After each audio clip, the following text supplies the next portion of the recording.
Pam Bondi. All right. We're going to go Pam Bondi, and then we're going to get to probably my favorite part of the show, Letitia James. Pam Bondi, Department of Justice, is now suing the state of Maine. Now, this is not something that we should be divided against, ladies and gentlemen. Do you guys know why the Democrats threw Obama? Obama could have possibly been the worst thing that ever happened to black people in our lifetime. I'm not talking about in history. I'm not talking about ever. I'm not talking about in the 600 plus years of slavery. I'm not talking about none of that stuff, right? I'm saying in my lifetime, I was born in 1982. I was raised as an 80s baby. The 90s made me. Yes. I come from a time where I could be able to see the difference between how things were before we had all of this social media and the internet and all of this stuff, and when we actually had to go outside, versus being able to leverage the technology to continue to reach more people. Now, there's pros and cons that come along with it, but when I talk about the community and when I talk about black people, you guys actually voted for Obama based off of hope. I know that people don't like that. I know that people are going to be bothered about that. They don't want to have this conversation. People voted for Obama based off of hope. And he gave you nothing but sassiness. Obama's two lasting things that he did in the 8 years that he was in office. I'm not saying that everything he did was bad, because he did protect our borders. We got to give him credit for that. He did a lot of things, but a lot of it left us with a legacy that ultimately led to the destruction of our families, even worse in times that we were coming up in the 80s and the 90s and we didn't even know any better. But because everybody was broke at the time and everybody was trying to figure out what they were going to do, guess what? We allowed for Obama to give us hope. And Michelle, he sung to us. He serenaded you. He wore mom jeans. He talked like this. Because listen. I don't understand these Republicans, because when they come to the front of the congregation, and let's be clear, they definitely come to the front of the congregation.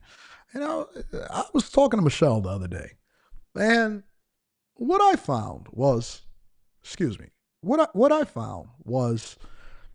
when we come together, and make no mistake about it, we have to come together. When we come together, there's nothing that can stop us. And next thing you know, people was getting married. Men was with men. Women was with women. The highest divorce rate is among lesbians now. All of that type of stuff. Everything that we could have imagined, Pandora's box was opened. Pandora's box was opened. Absolutely opened. Why? Because Obama wanted to leave us a legacy of sassiness.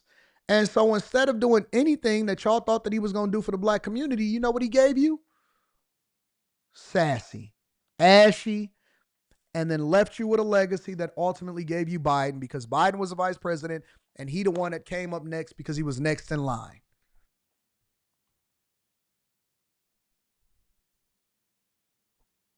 Obama. And he sat like this.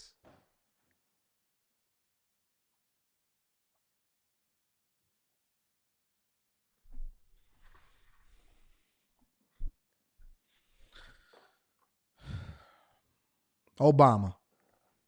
And now what do we have? We have Pam Bondi. We got to get a short white woman with blonde hair. Think about this for a second. To defend masculinity.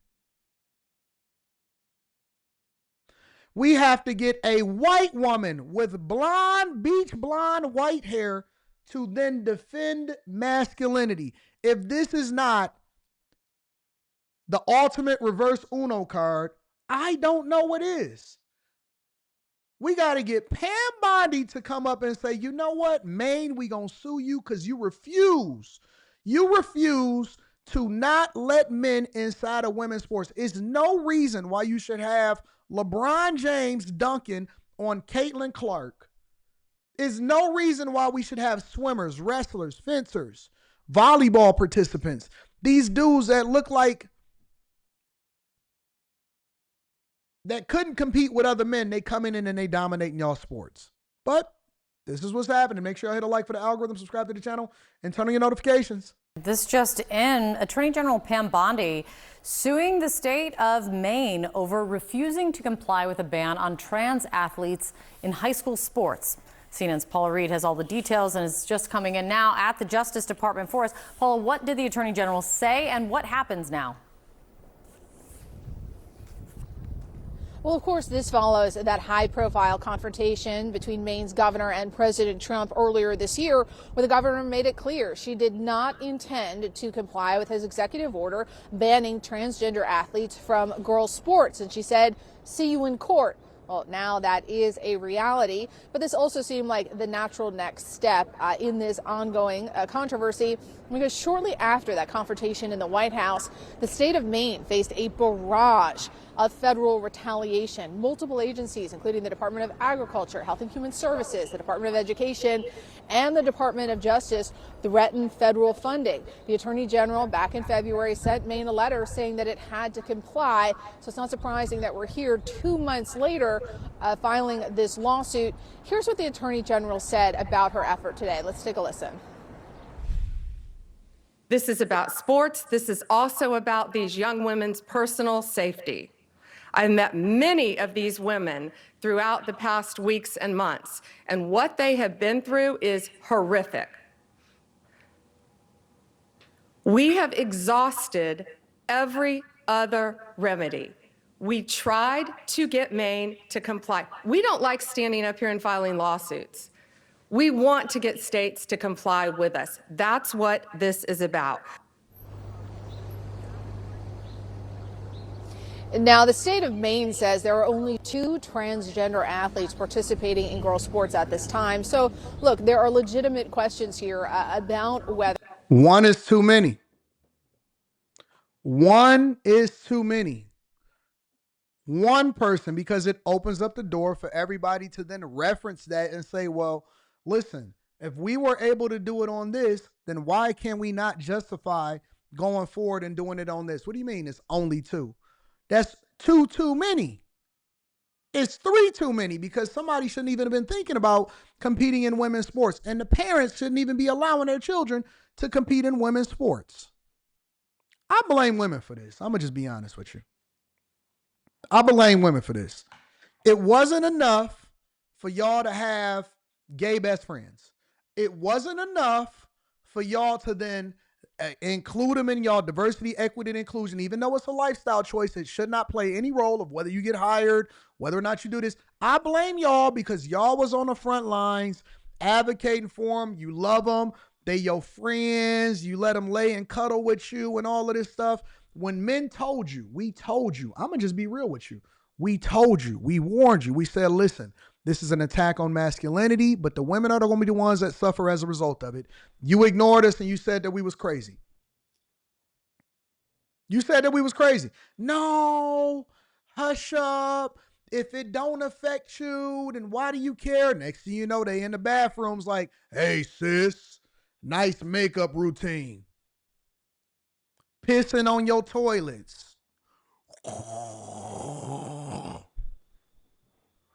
Now they spike in the hall. Spiking the ball on your heads. All on your head top. And what do? They lean into having us come and save them from themselves. It's the same thing that Eve did in the Garden of Eden. Hey, listen, hey, Eve. Didn't God say that we shouldn't eat from the one in the tree in the middle? We already got it good. We walking around naked. My schlong is out. Your titties is out. We having a good time. Life is good. We can eat from everything. The animals love us. We ain't got to till the ground. The mist from the ground come and nurture everything. All we got to do is name each other, eat good fruit, and I can bust it down for a real one. And you know what she said? She said, but I like that serpent over there. Something he's saying to me is just a little different. It's just a little different. We say, hey, listen, Don't talk to the sassy serpent. Don't even let him inside of your sphere. Hey, it's going to mess up everything. Don't you realize that this is hijacking the civil rights movement because feminism hijacked the civil rights movement, which then allowed for diversity, equity, and inclusion and all of these sassy movements to hijack feminism, because now it's not even about black people, it's about black and brown people, and white women are the ones that benefit the most from diversity, equity, and inclusion, and it's not even beneficial to you. So when we start to designate different groups, how do we then stop? And it's opening up Pandora's box, and we're overly stimulated, and we need to go back to traditional ways and the ways that we were successful in the first place. And now that we got the option to choose for ourselves, we worse off than ever before, even right after slavery. And y'all was like, no, but I love him.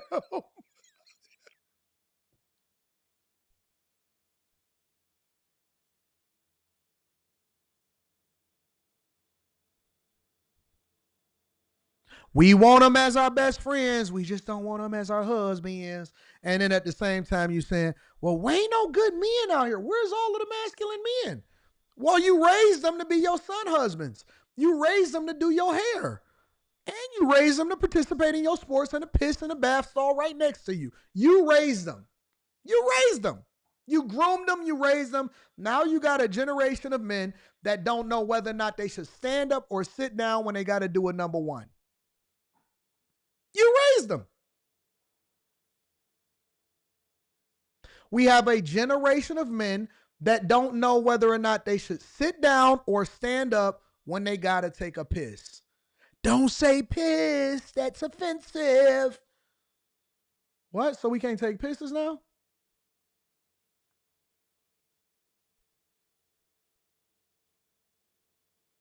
Don't invite me over your house. I'm going to leave the toilet seat up every single time.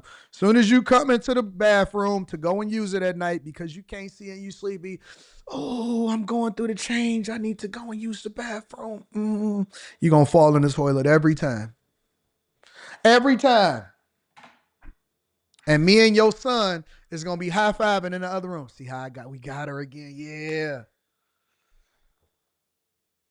Me and your son, I told you I'm going on tour this summer. I'm spending the night, baby. I'm going to spend the night. I'm not going to kick over your son's fort. I'm going to play stepdaddy for that night. Hey, want to play a prank on your mama? Yeah, she a little bit out of it.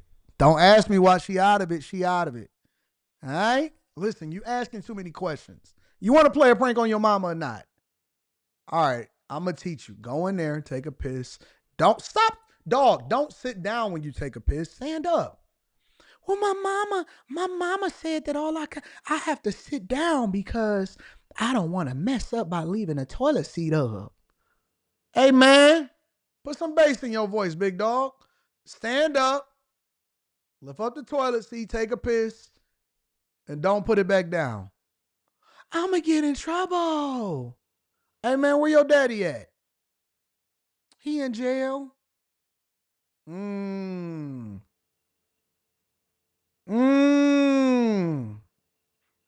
can only see him once a month when we travel 2 hours up north to go and visit him.